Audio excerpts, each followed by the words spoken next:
حضرت موسیٰ ایک دن شام کے وقت دوبارہ آئے بستی میں، لوگ سوئے ہوئے تھے، تو دو آدمی، ایک بنی اسرائیل میں سے اور ایک فرعون کی اپنی قوم میں سے، وہ دونوں آپس میں جھگڑ رہے تھے۔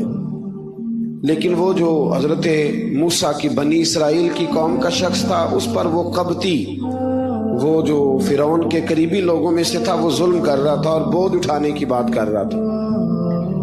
اب اس نے حضرت موسیٰ کو پکارا کہ یہ دیکھے میرے ساتھ کس طرح کی بات کر رہا ہے، تو حضرت موسیٰ کا ارادہ بھی نہیں تھا، آپ نے بس اس کو سمجھایا، پر کچھ لوگوں کو سمجھ، تو حضرت موسیٰ نے پھر ایک مکہ مارا، ایک گھونسا مارا، صرف ایک ہی۔ یہ کئی تگڑے اور دلیر اس طرح کے بھی ہوتے ہیں کہ گھونسا ایک بھی برداشت نہیں کرتے، وہ ایک مارا، آدمی دھڑام سے زمین پہ گرا اور ماری گیا۔ حضرت موسیٰ کا ارادہ نہیں تھا لیکن وہ مر گیا۔ حضرت موسیٰ علیہ السلام نے اس بات پر اپنے رب سے استغفار بھی فرمائی، قرآن کہتا ہے کہ انہوں نے معافی چاہی کہ اللہ میرا ارادہ نہیں تھا۔ بہرحال اگلے دن نا حضرت موسیٰ دوبارہ آئے، وہ سنا کرتے تھے نا ہم کہ بیوقوف دوست سے عقل مند دشمن بہتر ہوتا ہے، وہ کم از کم دشمنی تو عقل مندی سے کرتا ہے نا، لیکن جو بیوقوف دوست ہو بیوقوفی۔ حضرت موسیٰ دوبارہ آئے تو وہ بنی اسرائیلی اگلے دن کسی اور سے جھگڑا کر رہا تھا، پھر اس نے مدد کے لیے پکارا تو حضرت موسیٰ کہنے لگے مجھے لگتا یہ ہے کہ تیری عادت ہے، تو خود بڑا جھگڑالو ہے، تو نے روز نیا جھگڑا شروع کیا ہوتا ہے۔ حضرت موسیٰ جب اس کی طرف بڑھے نہ ڈانٹنے کے لیے تو اس نے شور کرنا شروع کر دیا، کہنے لگتا ہے جس طرح آپ نے اسے کل قتل کیا تھا مجھے بھی قتل ہی کریں گے۔ یہ انسانوں کا مزاج ہے کہ آپ جب تک کسی کے طبیعت کے مطابق چلیں گے وہ راضی رہتا ہے، اور ذرا آپ اس کی طبیعت سے ہٹتے ہیں تو وہ شور کرتا ہے۔ اس نے کہا جی آپ مجھے بھی لگتا ہے ماریں گے۔ حضرت موسیٰ کلیم اللہ علی نبینا علیہ السلام کے بارے میں جب اس نے شور کیا تو بات پھر فرعون کے دربار تک گئی، وہ تو پہلے ہی بہانہ تلاش کر رہا تھا۔ اس نے کہا ڈھونڈو، پکڑو اور معاذ اللہ شہید کریں گے۔ کسی نے آ کے خبر دی کہ آپ جہاں سے ہجرت کر جائیں، اس لیے کہ آپ کے لیے یہاں حالات درست، اور بھائی یہ چھوڑ دیا کریں بات کہ فلاں آدمی کے حق میں فلاں جگہ حالات کیسے خراب ہوئے، تو نبی کریم علیہ السلام مکہ چھوڑ کے کیوں آئے؟ حضرت موسیٰ علیہ السلام نے ہجرت کیوں فرمائی؟ یہ ایک ایسی عجیب بحث ہے جس کو لوگ بلا وجہ چھوڑ دیتے، بلا وجہ چھیڑ دیتے ہیں۔ اور بالکل تو حضرت موسیٰ علیہ السلام وہاں سے نکلے اور آپ مدین کی طرف چلے گئے۔ مدین وہ علاقہ تھا جہاں فرعون کی حکومت کوئی نہیں تھی۔ حضرت موسیٰ جیسے ہی وہاں پہنچے تو ان کے اندر ایک جذبہ تھا، ظلم ہوتا نہیں دیکھ سکتے۔ جب وہاں پہنچے تو انہوں نے دیکھا لوگ اپنے اپنے جانوروں کو گھاٹ پہ پانی پلا رہے ہیں، اور دو خواتین ہیں وہ بالکل پیچھے کھڑی ہیں۔ تو حضرت موسیٰ کلیم آگے بڑھ کے کہنے لگے تم کیوں نہیں پانی پلاتی؟ تو وہ کہنے لگی ہمارا بھائی کوئی نہیں، باپ ہمارا بوڑھا ہے۔ اللہ اکبر۔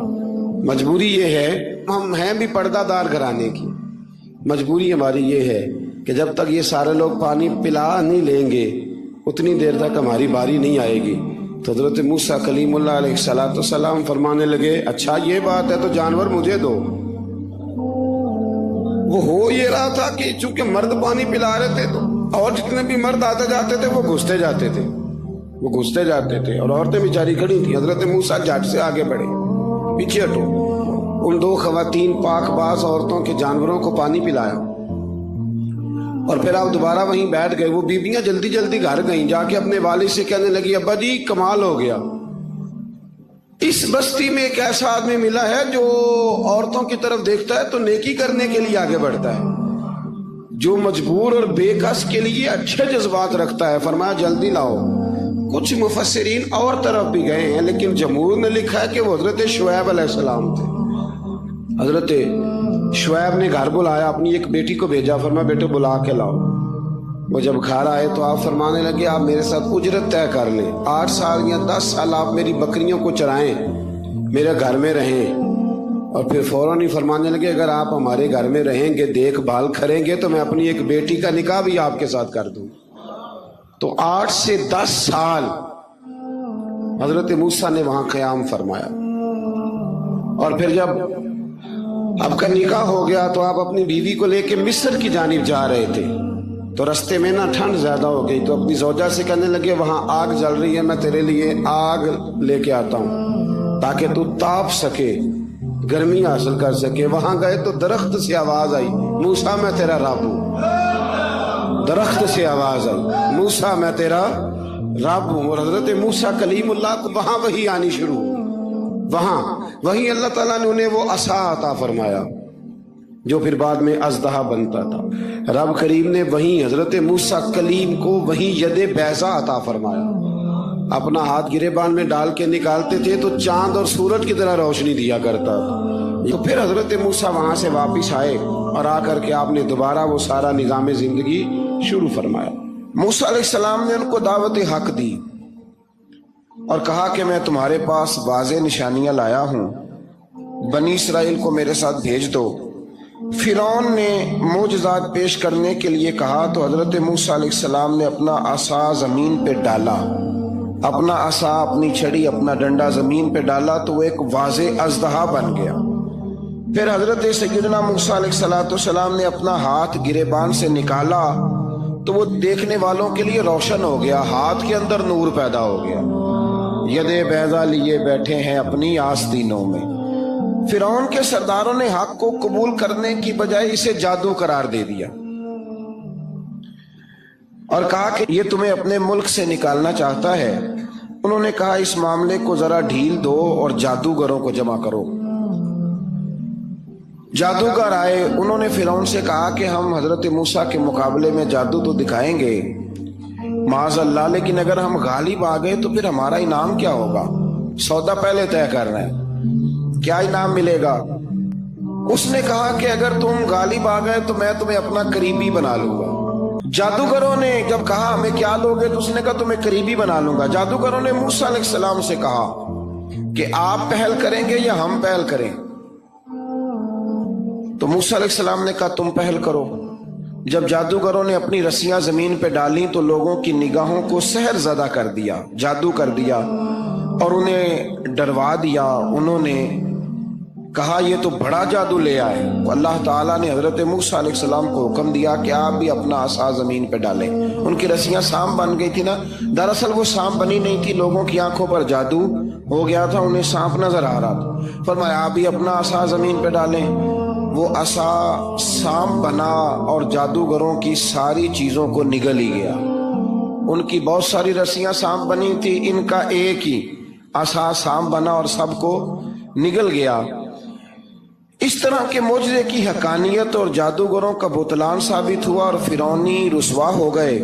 جادوگر سجدے میں گر گئے اور اللہ پر ایمان لے آئے۔ فرعون نے انہیں دھمکی دی کہ تم میری اجازت کے بغیر ایمان لے آئے ہو، میں تمہارے ہاتھ اور پاؤں مخالف سمت سے کاٹ دوں گا، یعنی الٹا ہاتھ کاٹ دوں گا، سیدھا پیر کاٹ دوں گا، میری بغیر اجازت ایمان لے آئے ہو، اور تمہیں سولی پہ بھی چڑھوا دوں گا۔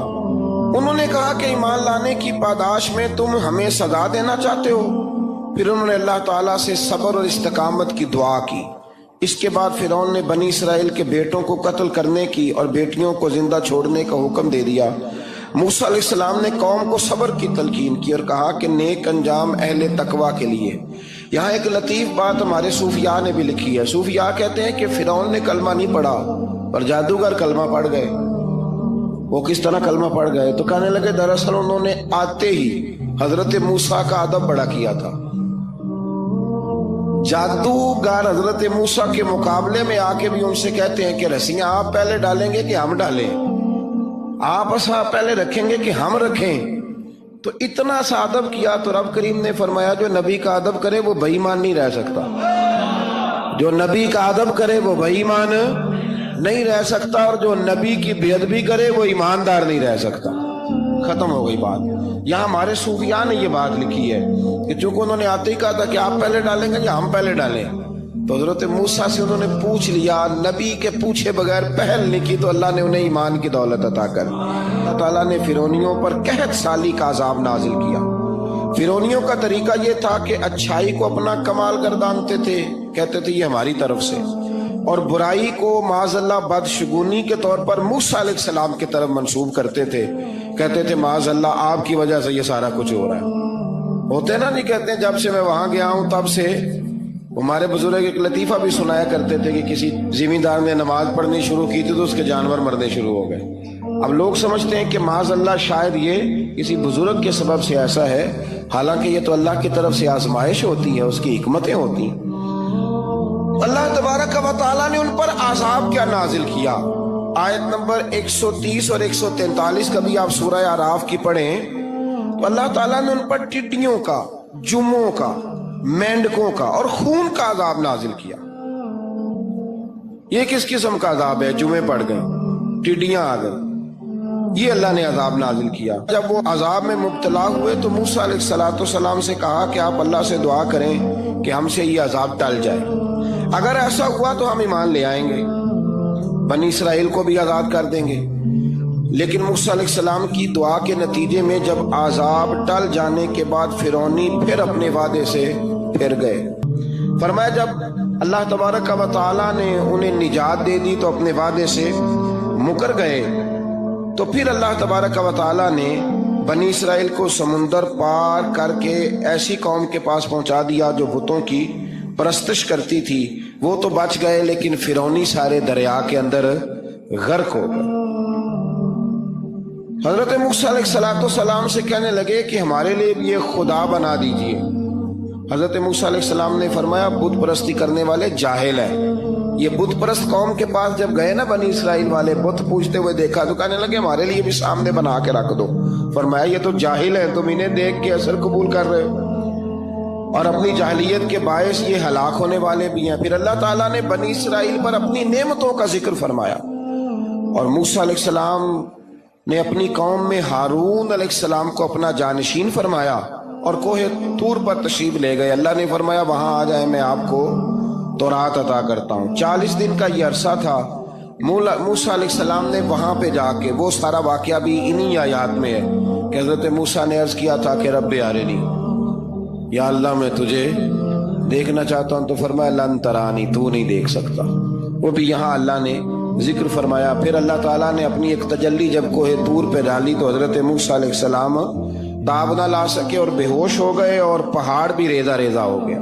اس کا ذکر بھی اللہ نے انہی آیات میں فرمایا۔ آیت نمبر 144 سے 155 تک حضرت موسیٰ علیہ السلام کو رسالت عطا کرنے، کلیم اللہ کا منصب عطا کرنے، تورات عطا کرنے کا ذکر ہے۔ آگے چل کے بتایا کہ جو متکبر لوگ ہیں نا، وہ آیات الہیہ سے منہ پھیرتے ہیں، اور جو لوگ اللہ کی آیات اور قیامت کو جھٹلاتے ہیں ان کے اعمال باطل ہیں۔ پھر موسیٰ علیہ السلام کے کوہ طور پر قیام کے عرصے میں بنی اسرائیل کے زیورات سے بچڑا بنا کر اسے معبود بنانے کا ذکر ہے۔ ان میں ایک جادوگر تھا سامری، سنا ہے سلالہ میں اس کی قبر ہے۔ حضرت موسیٰ کوہ طور پہ چلے گئے تو اس نے پیچھے سے نا سونے کا ایک بچڑا بنا لیا، اس میں سونے کی تاریں اس کے منہ میں لگائیں، ہوا چلتی تھی تو بجتی تھی۔ اتنے کمزور عقیدے کی یہ قوم تھی کہ انہوں نے فٹافٹ ماننا شروع کر لی، فٹافٹ ماننا، کہنے لگے یہ ٹھیک ہے۔ چنانچہ موسیٰ علیہ السلام جب واپس آئے تو قوم پر غصے اور افسوس کا اظہار فرمایا اور کہا میرے پیچھے تم نے ایسا برا کام کیا ہے۔ انہوں نے تورات کی تختیاں بھی زمین پہ ڈالی اور اپنے بھائی ہارون علیہ السلام کا سر پکڑ کے اس سے جواب طلبی کی۔ انہوں نے کہا اے میرے ماں جائے، بڑے خوبصورت لفظ ہے قرآن پاک، اے میرے ماں جائے، اے میرے بھائی، قوم نے مجھے بے بس کر دیا اور قریب تھا کہ یہ مجھے قتل بھی کر دیتے۔ اب آپ مجھ پر سختی کر کے دشمنوں کو ہنسنے کا موقع نہ دیں، کبھی بھی دشمنوں کو اپنے اوپر ہنسنے کا موقع نہ دینا چاہیے۔ پھر آیت نمبر 151 میں موسیٰ علیہ السلام کی دعا اور کلمات استغفار کا ذکر ہے۔